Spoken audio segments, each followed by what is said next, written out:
day, dear listeners, and welcome to another episode of Unveil the Future Season 3.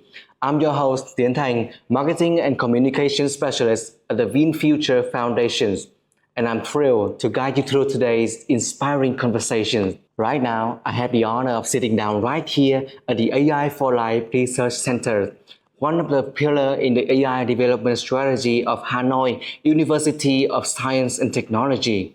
And today, we are recording this conversation in person with Associate Professor Nguyen Phi, Executive Director of AI4Life. She is recognized as one of Vietnam's leading scientists in artificial intelligence, pioneering projects that apply AI to real-world challenges, from healthcare and medical imaging to environmental protections and climate change. At AI4Life, she not only leads theoretical breakthroughs, but also turns research into practical tools, empowering doctors, supporting sustainable development, and creating new pathways for global collaborations in technology.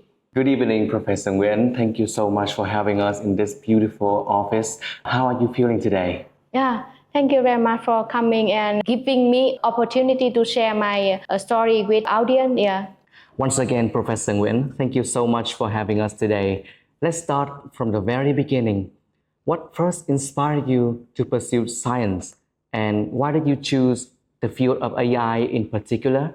Thanks for the question. So actually, from my childhood, so I was very like nature subject and especially for mathematics. And I'm a very curious person. So I always ask questions about everything and chase for the answer for every question. So I think the research and science is the best fit for me. And for the choice of AI and IoT, so actually it was not my first choice. My topic from bachelor to PhD was communication network, and at the last year of my PhD, so at that time, so AI was a hot topic, so I tried to apply AI to my topic, and I started with reinforcement learning and then featured learning and so on. So day by day, so I got further in AI, and finally I switched to AI. And I found it's very fit with my nature because I have a background on mathematics and I like logical thinking, and I think it helped me a lot in pursuing AI and IoT. Thank you for sharing that journey. With that passion and commitment, you founded and now lead the AI4Life Research Center at Hanoi University of Science and Technology. What was your vision when first established AI4Life, and how does it connect cutting-edge research with real-world establishment? So AI4Life is the first entity, institution in Vietnam that integrate multi-domain into AI. So the vision of AI is to research and develop AI, so not limited in ICT domain, but broaden the impact of AI to other domains. And in AI4Life, so we focus on three pillars. So firstly, so we want to conduct a very deep research in AI, and we want to develop new model architectures. And the second pillar is to train talented students. So we want to create a space where students can pursue AI and can doing research under supervision of AI experts. And for the third pillar, so we want to bring our result to the practice. So research is not limited in the lab, but will contribute to the real world. Thank you so much for your perspective, Professor Nguyen. So your work spans both in AI and IoT, which are at the core of the fourth industrial revolutions. So my question is, in your view, what unique opportunities does Vietnam have to integrate these technologies for national development? And what risks do we need to be mindful of? I think AI is different from other technologies that AI is an open technology. So we can access to most AI model in the world. And I think we start from the same line with other countries.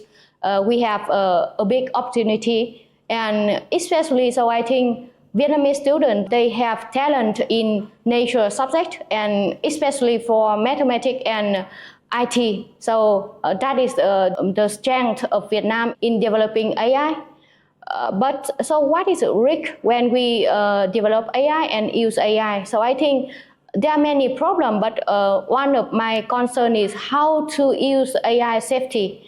And because AI is very powerful tool, so when that tool is used by bad people, so they may misuse AI and may cause like bad effect. Yeah, so I very concerned about the misuse of AI. Yeah.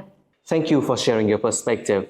Since you lead one of Vietnam's most trusted AI research center, I would like to hear your opinion on the talent pool. Does Vietnam currently have the AI workforce needed to compete globally? And if not, what gaps do you see compared to other countries? Okay, so Vietnam has big potential to build an AI workforce that can compete globally. But honestly, currently, so I think we are not ready. Yeah. So actually, so I think most of Vietnamese students are educated at only the foundation level of AI knowledge, and I think we need a talented AI workforce, those who can who have very deep knowledge in AI and who can use AI to solve difficult problems. And to do that, so I think we need more people pursue like graduate level of study, not stop at undergraduate level. But currently, so you can see that the number of graduate students in every university in Vietnam is very low. Yeah, so it means that we lack of like high level, high skill AI workforce. Yeah. That's a very honest perspective, Professor Nguyen. I can see from your vision that AI and IoT are not an easy goal to pursue. However, many of your mentees and students have gone on to remarkable careers. So, what principles guide your mentorship approach, and how do you prepare young scientists to thrive in such a fast-changing technological world? Yeah, in our group, so student mentor trained to have such skill. Yeah, so for example, I think dedication is very important. So I always talk with my student about that mindset. Yeah, so they should like work very hard. Yeah, and always want to improve themselves. And for the technical skills, so we have a pilot to train students. When students come to our lab, so they will be guided by a senior student step by step, and then we have a reviewing process. So if students do not pass the process, so they went out of our lab. Yeah, and through the training process, they can have a 3 skills that I mentioned about previously. Yeah. Thank you for your very inspiring view on mentorship. Let's talk about the future of technology. You've recently joined discussions on AI ethics in Win Future's Innova Talk and other forums. In your opinion, what would a responsible, human-centered AI ecosystem for Vietnam look like 10 years from now? Oh, I cannot think about that. So maybe if we have a good policy, so I think to develop AI in Vietnam, so not a people or a small group can do that. So, but we need a strategy. So if we have a good strategy and if we can catch this trend, so I think in the next 10 years we can reduce the gap of AI and technology of our country with other advanced country. Yeah. Thank you for sharing that. You've built collaboration supported by WinIF, now fostered, and Aus for Innovations and others. What have you learned from these global connections, and how can Vietnamese researchers strengthen such partnerships in the future? Yeah, sure. So yeah, we can have many achievements so far. That is because we have support from our collaborator, not only in Vietnam, but in foreign countries. So I really appreciate the collaboration with our partner, our collaborator in foreign country.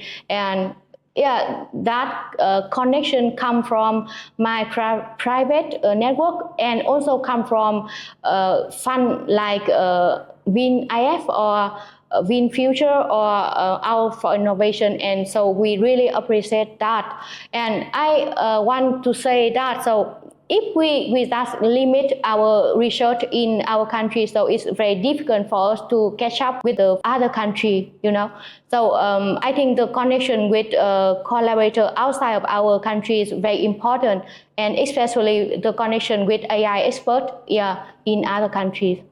Thank you for sharing your perspective and building on that. If you could envision an ideal collaboration between Wien Future, AI4Life, and other institutions, what project would you like to see that could truly unveil the future for AI and IoT in Vietnam? Yeah, so I think the most impactful project should be those that can last not only 1 year or 3 years, or like some project-based collaboration. So usually we are funded by one project or two projects, and when that project finished, so the collaboration also finished. So I think if we could have a collaboration between AI4Life and Win Future, so I think that should be a long-term collaboration, like to build a talented AI for Vietnam, something like that. Thank you for sharing such inspiring perspective. As we near the end of our talk, many young listeners would love to hear from you directly. What message do you want to send to the next generations of scientists to pursue AI and IoT? Yeah, the world is changing very rapidly. So currently, so AI is a hot trend and the key technology. So who knows? So what happens for 5 or 10 years? So I think the most important for young student is the self-learning skill. So they should have the self-learning skill to learn new things very quickly. And the second, I think, is dedication, and to be a good pupil that always working and think about contributing for society. Yeah. Thank you so much for your words. I personally believe that AI and IoT holds a remarkable potential for the development of Vietnam. And I think with your mentorship, the next generations will be able to pursue their dream in this specific field of science. Once again, thank you, Associate Professor Nguyen Phi for a valuable conversation with us today. We wish you good health to continue your scientific journey. To our listeners, we hope today's conversation has left you inspired to see the beauty of science and technology with full of changes and opportunities. If you enjoyed this episode, don't forget to subscribe to our YouTube channel and tune in to Unveil the Future on Spotify. You can also follow the Wien Future Foundation on our website and social media to stay up to date on the Wien Future Prize, Innova Connect, and other initiatives empowering scientists worldwide. We're also excited to share that nominations for the 6th season of Wien Future Prize are now open until April the 17th, 2026. You can find out more details at the link below. I'm Tiến Thành, and it's been a pleasure being your host today. Thank you for watching, and until next time, keep imagining, keep innovating, and keep working together to unveil the future.